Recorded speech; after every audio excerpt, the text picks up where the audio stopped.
उत्तरकाशी में 41 मजदूरों को बाहर निकालने के लिए रेस्क्यू ऑपरेशन 16वें दिन भी जारी है। प्रधानमंत्री के प्रधान सचिव पीके मिश्रा आज रेस्क्यू का जायजा लेने पहुंचे। उत्तरकाशी में मजदूरों को सुरंग से सुरक्षित निकालने के लिए हर मुमकिन कोशिश की जा रही है। ऑगर मशीन के फेल होने के बाद अब वर्टिकल ड्रिलिंग जारी है। रेस्क्यू ऑपरेशन पर केंद्र सरकार की भी नजर है। पीएम के प्रधान सचिव पीके मिश्रा सिलक्यारा पहुंचे। उनके साथ गृह सचिव अजय भल्ला हैं। उन्होंने टनल का जायजा लिया। उत्तराखंड के मुख्य सचिव भी मौके पर मौजूद हैं। पीके मिश्रा आज सिलक्यारा टनल साइट पर पहुंचे, जहां पर उन्होंने टनल साइट का मुआयना किया है और इस समय टनल के अंदर से आप उस पूरी टीम को बाहर निकलते हुए देख रहे हैं, जिसमें उत्तराखंड के सीएस भी मौजूद हैं। वहीं टनल में जारी रेस्क्यू पर उत्तराखंड के सीएम पुष्कर सिंह धामी ने उम्मीद जताई है कि रेस्क्यू का काम जल्द पूरा होगा। प्रयास सभी ने किया है। इसमें हमारे जो कटर हैं, काटने वाले हैं, उन्होंने आगर मशीन काट के पूरी निकाल ली है। आगे का कुछ पाइप का हिस्सा भी टेढ़ा हुआ है, वो भी नुकसान हुआ है, उसको भी काट के बाहर निकालेंगे।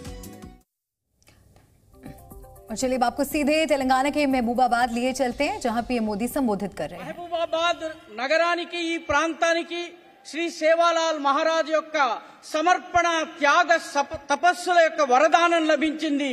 నాతో పాటు శ్రీ సేవాలాల్ మహారాజ్కి జయకారం చేయండి। నా కుటుంబ సభ్యులారా, तेलंगाना प्रवास का ये मेरा लगातार तीसरा दिवस है और अब इस चुनाव में सभाओं का ये मेरा आखिरी दिन है। इस दौरान मुझे अनेक लोगों से मिलने का, बातचीत करने का अवसर मिला। तेलंगाना के लोग केसीआर सरकार को उखाड़कर फेंकने के लिए कमर कस चुके हैं। कुछ लोग तेलंगाना में कांग्रेस को लेकर भ्रम भी फैला रहे हैं, लेकिन सच्चाई यही है कि अगर किसी ने तेलंगाना को बर्बाद किया है तो वो कांग्रेस और केसीआर दोनों ही उतने ही पापी है। इसलिए तेलंगाना के लोग एक बीमारी को हटाकर दूसरी बीमारी को प्रवेश नहीं दे सकते। ये बात मैंने आज तेलंगाना में हर जगह पे देखी है। तेलंगाना का विश्वास बीजेपी पर है। तेलंगाना का अगला सीएम बीजेपी का ही होगा, ये आपने पक्का कर लिया है। और बीजेपी ने आपसे क्या वादा किया है? ये बीजेपी का वायदा है कि तेलंगाना में बीजेपी का जो पहला सीएम होगा वो बीसी समाज से होगा।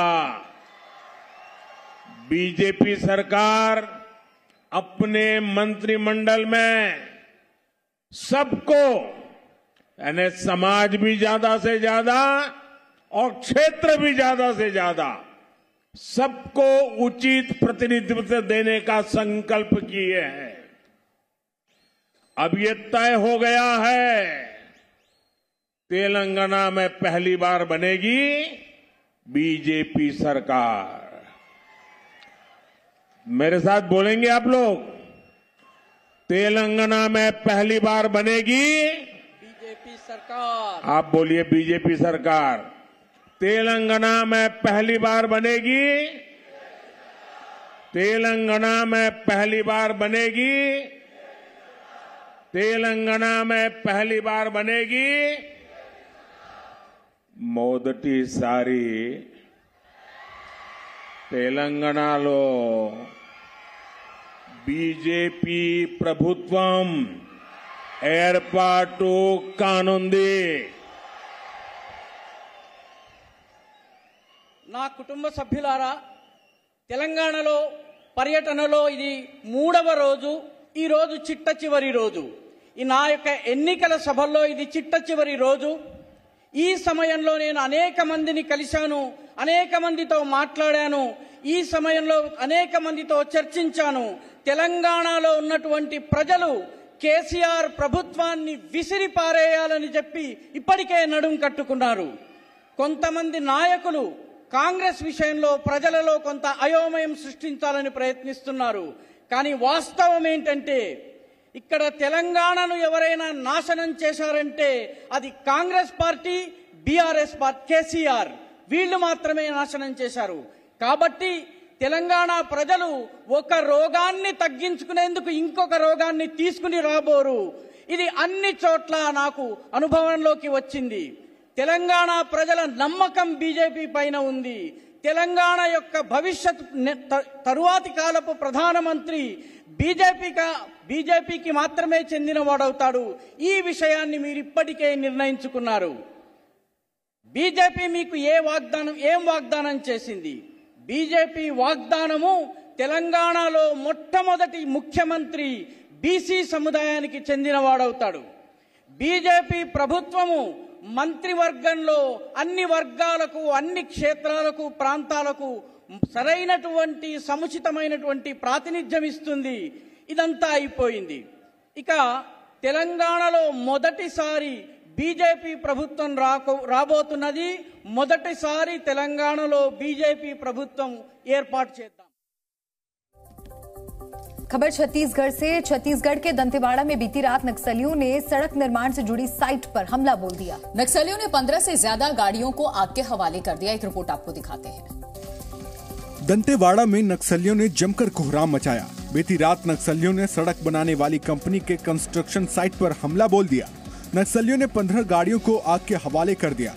बताया जा रहा है कि करीब 50 से ज्यादा नक्सली यहां पहुंचे थे। सड़क काम में लगी गाड़ियों को आग के हवाले कर दिया। हथियारों से लैस नक्सलियों ने प्लांट में काम करने वाले मजदूर और सुपरवाइजर को बंधक बनाया। वारदात के बाद सभी माओवादी जंगल की तरफ चले गए। नक्सल तांडव की खबर भांसी इलाके की है। आग की खबर मिलने के बाद पुलिस के जवान रात में ही मौके पर पहुंचे। वाहनों में लगी आग को बुझा लिया गया है।